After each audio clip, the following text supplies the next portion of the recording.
So, gagawa ako ng lumpia, napapakain ako ng dynamite. Meron tayo dito lumpia wrapper na binati sa palengke. Tapos, eto yung binibenta ko na skinless chorizo, ang tawag niya. Basta skinless longganisa. So, ginawa ko, hinaluan ko ng paminta, 5 spice, konting oyster sauce, at konting tawag dito, what do you call this? Turmeric. Tapos yan yung sili natin. Tatanggalin ko lang yung mga ulo niya kasi ayoko na palabasin para dire-diretso na siya. Hindi ko na rin tatanggalan ng buto yan kasi gusto maanghang. Then yung cheese natin at yung ating tuna. So ayan, makikita ninyo, ayan ginawa ko yung longganisa natin, tinimplahan natin ulit. Nilagyan natin ng cheese. Meron tayo, yung cheese nilagay ko dito sa loob ng sili. Tapos ilagyan ko ng fresh na tuna.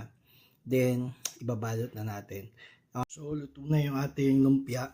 Masarap na ito. Kita mo naman, ang laki-laki. Ayan. Diba? Ang laki. Sulit. Ayan. Puno, siksik sa laman, siksik sa sili. Pati yung karne masarap. Crunchy yung bayag.